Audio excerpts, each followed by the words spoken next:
Item ಯಾವುದೇ ಇರಲಿ try ಮಾಡಿ Aachi chicken masala. Bagalkote by election ಮತದಾನ ಆರಂಭವಾಗಿದೆ. ಎಚ್.ವೈ. ಮೇಟಿ ನಿಧನದ ಹಿನ್ನೆಲೆಯಲ್ಲಿ ಬೈ ಎಲೆಕ್ಷನ್ ನಡೀತಾ ಇದೆ. ಬೆಳಗ್ಗೆ 7ರಿಂದ ಸಂಜೆ 6 ಗಂಟೆಯವರೆಗೆ ಇಲ್ಲಿಯೂ ಕೂಡ ಮತದಾನ ನಡೆಯಲಿದೆ. ವೀರಣ್ಣ ಚರಂತಿಮಠ ಹಾಗೆ ಉಮೇಶ್ ಮೇಟಿ ಮಧ್ಯೆ ಬಹಳಷ್ಟು ಪೈಪೋಟಿ ಇದೆ. ಮತಕ್ಷೇತ್ರದಲ್ಲಿ ಒಟ್ಟು 332 ಮತಗಟ್ಟೆಗಳ ಸ್ಥಾಪನೆಯನ್ನ ಮಾಡಲಾಗಿದೆ. ಬಾಗಲಕೋಟೆ ಮತದಾರರ ಒಟ್ಟು ಸಂಖ್ಯೆ ಎಷ್ಟು ಅಂತ ನೋಡ್ತಾ ಹೋಗೋದಾದ್ರೆ 2,59,797. ಇದರಲ್ಲಿ 1,26,999 ಪುರುಷ ಮತದಾರರಿದ್ರೆ ಮಹಿಳೆಯರು 1,32,775. ಇತರೆ 23 ಮತದಾರರಿದ್ದಾರೆ. ಮತದಾನಕ್ಕೆ ಒಟ್ಟು 1,564 ಸಿಬ್ಬಂದಿಯ ನೇಮಕ ಮಾಡಲಾಗಿದೆ. ಪ್ರತಿ ಮತಗಟ್ಟೆಯಲ್ಲೂ ವೆಬ್ಕಾಸ್ಟಿಂಗ್ ವ್ಯವಸ್ಥೆಯನ್ನು ಕೂಡ ಮಾಡಲಾಗಿದೆ. ಮತಗಟ್ಟೆಗೆ ಒಬ್ಬ ಪ್ರೆಸಿಡಿಂಗ್ ಅಧಿಕಾರಿಯನ್ನ ನೇಮಕ ಮಾಡಲಾಗಿದೆ. ಅಹಿತಕರ ಘಟನೆಗಳು ನಡೆಯದಂತೆ ಪೊಲೀಸರು ಕೂಡ ಕಟ್ಟೆಚ್ಚರವನ್ನ ವಹಿಸಿದ್ದಾರೆ. ಪ್ರತಿ ಮತಗಟ್ಟೆಗೆ ಒಂದು ಪ್ರೆಸೆಂಡಿಂಗ್ ಆಫೀಸರ್ ಸೇರಿದಂತೆ 3 ಜನ ಪೋಲಿಂಗ್ ಅಧಿಕಾರಿಗಳಿದ್ದಾರೆ. 332 ಮತಗಟ್ಟೆಗಳಲ್ಲಿ ಕಾರ್ಯನಿರ್ವಹಿಸುವಂತಹ ಒಟ್ಟು ಸಿಬ್ಬಂದಿಯ ಸಂಖ್ಯೆ 1,564. ಬಾಗಲಕೋಟೆ ಮತಕ್ಷೇತ್ರದಲ್ಲಿ ಭದ್ರತೆಗಾಗಿ 2,500 ಜನ ಪೊಲೀಸ್ ಸಿಬ್ಬಂದಿಗಳಿದ್ದಾರೆ. ಓರ್ವ ಎಸ್ಪಿ, ಓರ್ವ ಅಡಿಷನಲ್ ಎಸ್ಪಿ ಸೇರಿದಂತೆ ಸಶಸ್ತ್ರ ಮೀಸಲು ಪಡೆ ಒಟ್ಟು 2,500 ಜನ ಪೊಲೀಸರ ನಿಯೋಜನೆಯನ್ನ ಮಾಡುವಂತಹ ಕೆಲಸವೂ ಆಗಿದೆ. ಕ್ಷೇತ್ರದಲ್ಲಿ 2 ಪಿಂಕ್ ಮತಗಟ್ಟೆ, ತಲಾ 1 ಯುವ ಮತದಾನ ಮತಗಟ್ಟೆ, ಪಿಡಬ್ಲ್ಯೂಡಿ ಮತಗಟ್ಟೆ ಹಾಗೆ ಥೀಮ್ ಆಧಾರಿತ ಮತಗಟ್ಟೆ ಕೇಂದ್ರ ಸ್ಥಾಪನೆಯನ್ನ ಮಾಡಲಾಗಿದೆ. ಕ್ಷೇತ್ರದಲ್ಲಿ 385 ಸೇವಾ ಮತದಾರರಿದ್ದಾರೆ.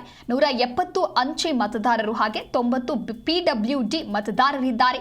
ಬಾಗಲಕೋಟೆ ವಿಧಾನಸಭಾ ಚುನಾವಣಾ ಪ್ರಮುಖ ವ್ಯಕ್ತಿಗಳ ಮತದಾನದ ವಿವರಗಳು ಹೇಗಿದೆ ಅಂತ ನೋಡ್ತಾ ಹೋಗೋದಾದ್ರೆ ಬಿಜೆಪಿ ಅಭ್ಯರ್ಥಿಯಾಗಿ ವೀರಣ್ಣ ಚರಂತಿಮಠ ಕಣಕ್ಕಿಳಿದಿದ್ದಾರೆ.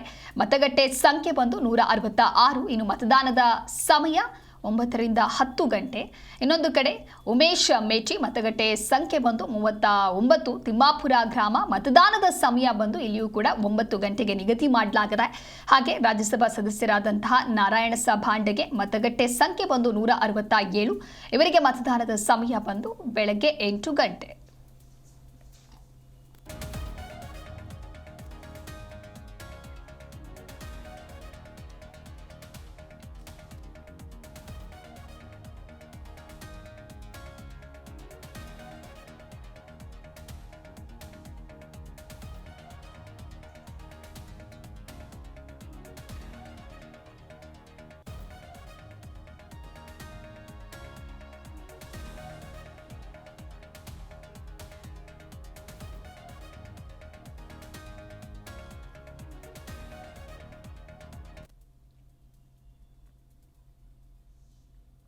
ಈ ಕುರಿತು ಮತ್ತಷ್ಟು ಮಾಹಿತಿಯನ್ನು ನೀಡ್ತಾರೆ ನಮ್ಮ ಪ್ರತಿನಿಧಿ ಸೋಮಶೇಖರ್ ಲೈವ್ ನಲ್ಲಿ ಜಾಯ್ನ್ ಆಗ್ತಾ ಇದ್ದಾರೆ.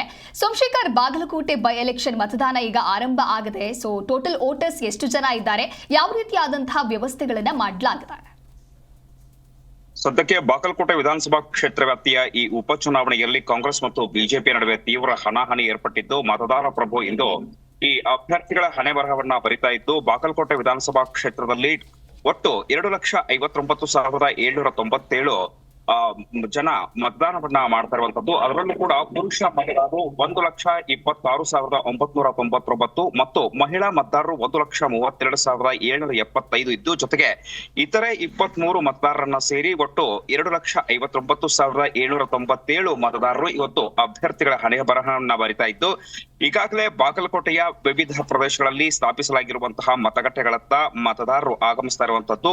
ಹೇಳಿಕೆಯಲ್ಲಿ ಬಾಗಲಕೋಟೆ ಬಿಸಿಲುನಾಡು, ಬಿಸಿಲು ಏರುವ ಮುನ್ನವೇ ಮತದಾನವನ್ನ ಮಾಡಬೇಕು ಎನ್ನುವ ಹುರುಪಿನಿಂದ ಮತದಾರರು ಮತಗಟ್ಟೆಗಳತ್ತ ಆಗಮಿಸ್ತಾ ಇದ್ದಾರೆ. ಬಾಗಲಕೋಟೆ ವಿಧಾನಸಭಾ ಕ್ಷೇತ್ರದಲ್ಲಿ 322 ಮತಗಟ್ಟೆಗಳನ್ನ ನಿರ್ಮಿಸಲಾಗಿದೆ ಮತ್ತು ಮತದಾರರನ್ನ ಸೆಳೆಯುವುದಕ್ಕೆ ವಿಶೇಷ ಮತಗಟ್ಟೆಗಳನ್ನ ಕೂಡ ಇಲ್ಲಿ ಸ್ಥಾಪನೆ ಮಾಡಲಾಗಿರುವಂತದ್ದು. ಬಾಗಲಕೋಟೆ ಜಿಲ್ಲಾ ಚುನಾವಣಾ ಅಧಿಕಾರಿಯಾಗಿರುವ ಬಾಗಲಕೋಟೆ ಜಿಲ್ಲಾಧಿಕಾರಿಯವರ ನೇತೃತ್ವದಲ್ಲಿ ಈ ಎಲ್ಲಾ ಸಿದ್ಧತೆಗಳನ್ನ ಮಾಡಿಕೊಂಡು ಈಗ ಮತದಾನ ಆರಂಭವಾಗಿರುವಂತದ್ದು. ಇನ್ನು ಯಾವುದೇ ರೀತಿಯ ಅಹಿತಕರ ಘಟನೆಗಳಿಗೆ ಅವಕಾಶ ಕೊಡದಂತೆ ಬಾಗಲಕೋಟೆ ಜಿಲ್ಲಾ ಪೊಲೀಸ್ ವರಿಷ್ಠಾಧಿಕಾರಿ ಸಿದ್ಧಾರ್ಥ ಗೋಯಲ್ ಅವರ ಮಾರ್ಗದರ್ಶನದಲ್ಲಿ ಬಿಗಿ ಪೊಲೀಸ್ ಬಂದೋಬಸ್ತ್ ವ್ಯವಸ್ಥೆ ಕಲ್ಪಿಸಲಾಗಿದೆ. ಸಶಸ್ತ್ರ ಮೀಸಲು ಪಡೆಯನ್ನ ಕೂಡ ಕರ್ತವ್ಯಕ್ಕೆ ನಿಯೋಜಿಸಲಾಗಿದೆ. 2,500 ಜನ ಭದ್ರತಾ ಸಿಬ್ಬಂದಿ ಕರ್ತವ್ಯಕ್ಕೆ ನಿಯೋಜನೆಗೊಂಡಿದ್ದಾರೆ. ಮತದಾರರು ಬೆಳಗ್ಗೆಯಿಂದಲೇ ಹುರುಪಿನಿಂದ ಮತಗಟ್ಟೆಗಳತ್ತ ಆಗಮಿಸ್ತಾ ಇದ್ದಾರೆ.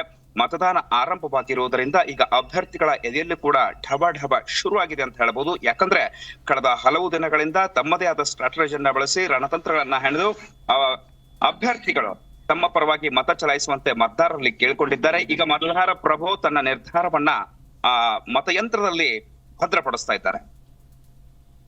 ಓಕೆ ಸೋಮಶೇಖರ್, ಇನ್ನು ಬಿಜೆಪಿ ಹಾಗೆ ಕಾಂಗ್ರೆಸ್ ಅಂತ ಬಂದಾಗ ಎರಡೂ ಕಡೆಯೂ ಕೂಡ ಜಿದ್ದಾಜಿದ್ದಿನ ಪೈಪೋಟಿಗಳು ನಡೀತಾ ಇದೆ, ಪ್ರಚಾರಗಳೆಲ್ಲವೂ ಕೂಡ ಭರದಿಂದ ಸಾಗಿದೆ. ಆದ್ರೂ ಎಲ್ಲೋ ಒಂದು ಕಡೆ ಅನುಕಂಪದ ಆಧಾರದ ಮೇಲೆ ಉಮೇಶ್ ಮೇಟಿ ಅವರಿಗೆ ಜಾಸ್ತಿ ಓಟ್ ಸಿಗುವಂತ ಸಾಧ್ಯತೆಗಳಿದೆಯಾ, ಹೇಗೆ?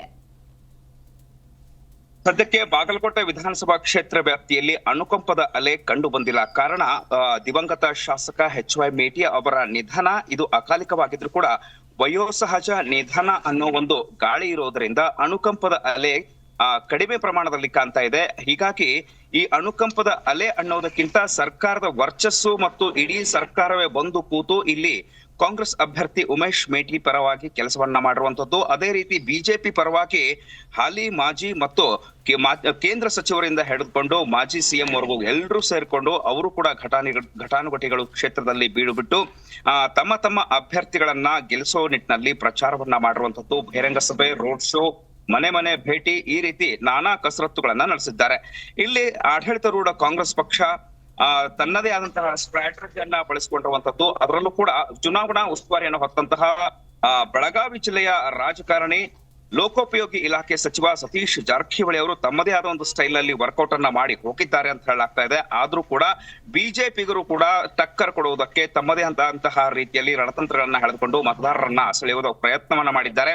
ಹೀಗಾಗಿ ಯಾರು ಏನೇ ಮಾಡಿದ್ರು ಅಂತಿಮವಾದಂತಹ ನಿರ್ಧಾರ ಮತದಾರ ಪ್ರಭುವಿನದ್ದು ಆಗಿರುವುದರಿಂದ ಮತದಾರ ಪ್ರಭು ಏನು ನಿರ್ಧಾರ ಕೊಡ್ತಾರೋ ಅದರ ಮೇಲೆ ಅಭ್ಯರ್ಥಿಗಳ ಭವಿಷ್ಯ ಇರುವಂತದ್ದು. ಹೀಗಾಗಿ ರಣಕಲಿಗಳನ್ನ ಗೆಲ್ಲಿಸೋದಕ್ಕೆ ಯಾರು ಎಷ್ಟೇ ಪ್ರಯತ್ನ ಮಾಡಿದ್ರು ಮತದಾರ ಯಾರನ್ನ ಆಶೀರ್ವದಿಸ್ತಾನೆ ಅನ್ನೋದು ಮಾತ್ರ ಫಲಿತಾಂಶ ದಿನ ತಿಳಿದು ಬರ್ತಿದೆ.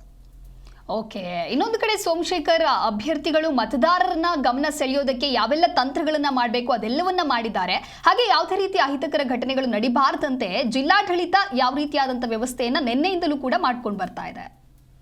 ಸದ್ಯಕ್ಕೆ ಬಾಗಲಕೋಟೆ ಉಪಚುನಾವಣೆಯ ಏನ್ ಇದು ಅಖಾಡ ಇದೆ, ಈ ಪ್ರದೇಶದಲ್ಲಿ ಯಾವುದೇ ರೀತಿಯ ಅಹಿತಕರ ಘಟನೆಗಳಿಗೆ ಅವಕಾಶ ಕೊಡದಂತೆ 2500 ಜನ ಸಿಬ್ಬಂದಿಯನ್ನ ನೇಮಕ ಮಾಡಲಾಗಿದೆ. ಸಶಸ್ತ್ರ ಮೀಸಲು ಪಡೆ ಬಾಗಲಕೋಟೆಗೆ ಈಗಾಗಲೇ ಕಳೆದ 15 ದಿನಗಳಿಂದ ಬೀಡು ಬಿಟ್ಟಿದೆ. SP ಸಿದ್ಧಾರ್ಥ್ ಗೋಯಲ್ ಹಾಗೂ ಮತ್ತು ಅಡಿಷನಲ್ SP ಅವರ ಮಾರ್ಗದರ್ಶನದಲ್ಲಿ ಇಲ್ಲಿ 2500 ಜನ ಸಿಬ್ಬಂದಿಯನ್ನ ನೇಮಿಸಲಾಗಿರುವಂತದ್ದು. ಜೊತೆಗೆ ಪ್ರತಿ ಮತಗಟ್ಟೆಗಳಿಗೆ ಚುನಾವಣಾ ಆಯೋಗದ ನಿರ್ದೇಶನದಂತೆ ಪ್ರೆಸೆಂಡಿಂಗ್ ಆಫೀಸರ್ ಸೇರಿದಂತೆ ಇತರೆ ಹೆಚ್ಚುವರಿ ಅಧಿಕಾರಿಗಳನ್ನ ಸೇರಿಸಿ ಒಟ್ಟು ಒಂದು ಮತಗಟ್ಟೆಗೆ 4 ಅಧಿಕಾರಿಗಳನ್ನ ನೇಮಕ ಮಾಡಲಾಗಿದೆ. ಮತ್ತು ಪೋಲಿಂಗ್ ಅಧಿಕಾರಿಗಳನ್ನು ಕೂಡ ಇಲ್ಲಿ ನೇಮಕ ಮಾಡಲಾಗಿರೋದ್ರಿಂದ ಯಾವುದೇ ರೀತಿಯ ಅಹಿತಕರ ಘಟನೆಗಳಿಗೆ ಅವಕಾಶ ಕೊಡದಂತೆ ಕಟ್ಟುನಿಟ್ಟಿನ ಕ್ರಮವನ್ನ ಜಿಲ್ಲಾಡಳಿತ ತೆಗೆದುಕೊಂಡಿದೆ. ಯಾಕಂದ್ರೆ ಕೆಲವೊಂದು ಬಾರಿ ಮತದಾನದ ಸಂದರ್ಭದಲ್ಲಿ ಗೊಂದಲಗಳು ಉಂಟಾಗಿ ಒಂದ್ ರೀತಿ ವಾತಾವರಣ ಗೊಂದಲವನ್ನ ಸೃಷ್ಟಿ ಮಾಡುವಂತಹದ್ದು ಆಗತ್ತೆ. ಹೀಗಾಗಿ ಇವುಗಳಿಗೆ ಅವಕಾಶ ಕೊಡಬಾರದು ಎನ್ನುವುದು ಮೊದಲನೆಯದು ಚುನಾವಣಾ ಆಯೋಗದ ಒಂದು ಸೂಚನೆ. ಹೀಗಾಗಿ ಆ ಸೂಚನೆಗಳನ್ನ ಜಿಲ್ಲಾಡಳಿತ, ಜಿಲ್ಲಾ ಪೊಲೀಸ್ ಇಲಾಖೆ ಕಟ್ಟುನಿಟ್ಟಾಗಿ ಪಾಲನೆ ಮಾಡ್ತಿರುವಂತದ್ದು. ಎಲ್ಲರೂ ಶಾಂತಿಯುತವಾಗಿ ಆಗಮಿಸಿ ಶಾಂತಿಯುತವಾದಂತಹ ಮತದಾನ ಮಾಡಬೇಕು ಎನ್ನುವುದು ಚುನಾವಣಾ ಆಯೋಗದ ಮನವಿಯಾಗಿರುವುದರಿಂದ ಅದಕ್ಕೆ ತಕ್ಕಂತೆ ಜಿಲ್ಲಾಡಳಿತ ಸಕಲ ಸಿದ್ಧತೆಗಳನ್ನ ಮಾಡಿಕೊಂಡು ಶಾಂತಿಯುತ ಮತದಾನಕ್ಕೆ ಅವಕಾಶವನ್ನ ಕಲ್ಪಿಸಿದೆ. ಓಕೆ, ಥ್ಯಾಂಕ್ ಯು ಸೋಮಶೇಖರ್, ನೀವೆಲ್ಲ ಮಾಹಿತಿಗಾಗಿ.